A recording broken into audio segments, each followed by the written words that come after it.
नमस्कार. आस्था लर्न्स या आमच्या एज्युकेशन चॅनेलमध्ये स्वागत. पोलीस भरती संदर्भातील सरकारी प्रश्नपत्रिका आपण सोडवत आहोत आणि त्यातीलच एक ही प्रश्नपत्रिका आहे. त्यातील गणित विषयाचा भाग आता आपण पाहूया. त्यातील पहिले गणित आहे 1 ते 10 संख्यांच्या घनांची बेरीज किती. आता ह्या सर्व संख्या घ्यायच्या, त्यांचा घन काढायचा आणि मग त्यांची बेरीज काढायची म्हटलं तर आपल्याला खूप वेळ जाईल.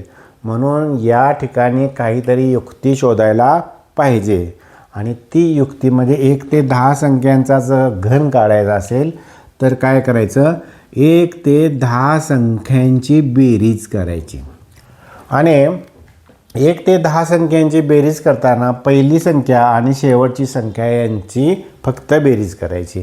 10 आणि 1 11, 11 आली. आता 1 ते 10 पर्यंत किती संख्या आहेत, 10 आहेत. त्याच्या निम्म किती, 5 गुणिले 5 करायचं, 55. 55 बेरीज आली. म्हणजे 1 ते 10 संख्यांची बेरीज 55 आली. आता 55चा वर्ग करायचा. 55चा वर्ग करताना 5 शेवटी असेल तर 5 आणि 6 यांचा गुणाकार, 5 × 30 आणि ह्या 5चा वर्ग 25.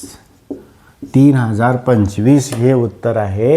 ते 1 ते 10 संख्यांच्या घनांची बेरीज एवढी येते. म्हणजे पर्याय क्रमांक 4 आहे बघा, 3025. इतकं पटकन हे उदाहरण सोडवता येतं. फक्त यातली युक्ती आपल्याला लक्षात पाहिजे. 1 ते 10 असं नाही, 1 ते 5 संख्यांचं तुम्ही असंच करू शकता. 1 ते 20 संख्यांच्या घनांची बेरीज तुम्ही अशीच करू शकता. आता दुसरा प्रश्न आहे 1 ते 1000 मधील 3 अंकी एकूण संख्या किती.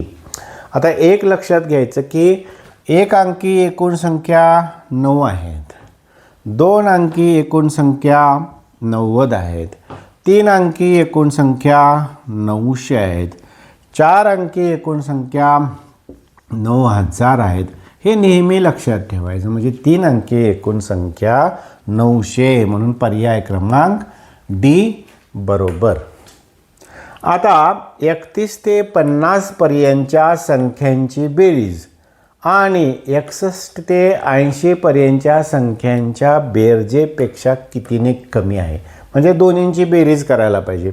आता एवढ्या संख्यांची बेरीज कधी करायची, हिथंही काहीतरी युक्ती आपल्याला शोधायला पाहिजे. आणि ती युक्ती म्हणजे 31 + 50 यांची बेरीज 81 आली. मग काय करायचं, 31 ते 50 पर्यंत एकूण संख्या किती आहेत, 20 संख्या आहेत. त्याच्या निम्म किती, 10 गुणिले 10 करायचं. म्हणजे 81 गुणिले 10 बरोबर 810. म्हणजेच 31 ते 50 पर्यंतच्या संख्यांची बेरीज 810 येते. याचप्रमाणे 61 ते 80 पर्यंतच्या संख्यांची बेरीज करायची. 61 + 80 बरोबर किती आलं, 141. या 20 संख्या आहेत. 20 संख्या आहेत म्हणून याला 10 न गुणलं 1410 आलं. आता यातला फरक काढायचा. 1410 वजा 810 बरोबर 600 न काय असणार आहे, संख्यांची बेरीज 600 ने कमी. म्हणजे पहिलाच पर्याय बरोबर असणार आहे. म्हणजे गणित किती मोठं वाटत असलं तर त्यामध्ये युक्ती लपलेली असते. ते युक्ती आपल्याला शोधता आली पाहिजे. आता हे पण गणित पहा. 2 संख्यांचा गुणाकार 15 आहे. आता 15 या संख्येचा गुणाकार ही संख्या आहे, याचा अर्थ त्या 2 संख्या 5 आणि 3च असणार आहेत, दुसऱ्या असणार नाही.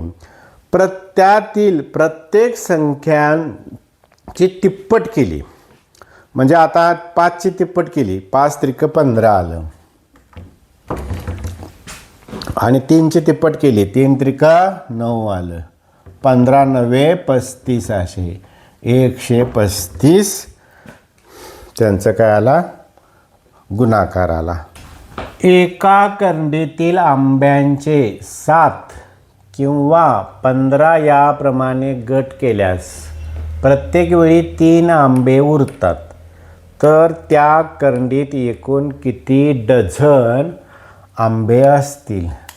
अशा पद्धतीच्या उदाहरणामध्ये उरतात कमीत कमी किती असतील? याचा अर्थ असा की 7 आणि 15 यांचा लसावी काढायचा. आता 7 ही मूळ संख्या आहे आणि 15 मध्ये 7चे अवयव नाहीत, म्हणजेच यांचा लसावी जो आहे तो गुणाकार एवढा असतो. म्हणून 15 गुणिले 7 बरोबर 15 सत्ते 105 त्यांचा लसावी आला. आता किती आंबे उरतात? 3. म्हणून त्यामध्ये काय करायचं? 3 मिळवायचे.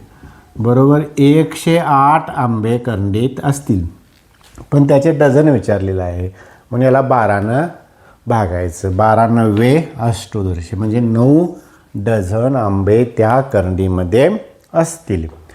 एका दुकानात 3 पाती असलेले जेवढे पंखे आहेत तेवढे 4 पाती असलेले पंखे आहेत. म्हणजे 3 पाती असलेला एक पंखा असला आणि 4 पाती असलेला एक पंखा असला तर दोन्हींची पाती किती झाली? 7 पाती झाली. हे आपल्याला लक्षात आले पाहिजे. एकूण पात्यांची संख्या 119 आहे, तर एकूण पंखे किती? म्हणजेच काय करायचं आपण? या 119ला 7ने भागायचं. मग 7 भागल्यानंतर 17 आलं. 17 आले.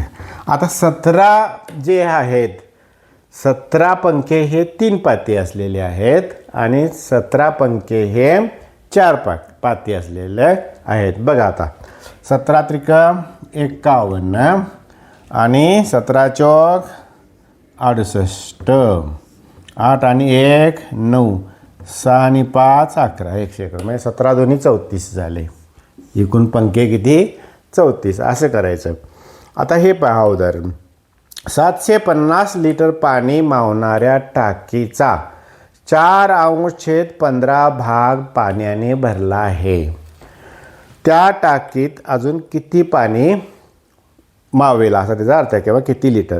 आता 750 त्या टाकीची कपॅसिटी आहे, म्हणजे 15 भाग म्हणजे 750 लिटर. म्हणजे 750ला 15ने भागायचं. 750 भागिले 15, 15 5 75 म्हणजे 1 भाग म्हणजे 50. मग 4 भाग म्हणजे किती? 200 लिटर पाणी भरलेलं आहे. 200 लिटर भरलेलं आहे. एकूण 750 लिटर पाणी टाकीत मावतं. म्हणजे 750 वजा 200 केल्यानंतर राहतं किती शिल्लक? 550 लिटर. अशा प्रकारे ही आपण गणितं पाहिलेली आहेच. अशाच प्रकारची वेगवेगळ्या प्रकारच्या आपण उदाहरणे पाहायची आहेत. पण पुढचा व्हिडिओ तुम्हाला पाहायचा असेल तर आमचं चॅनल सबस्क्राईब करा, लाईक करा आणि बेल आयकॉनवर क्लिक करा. धन्यवाद.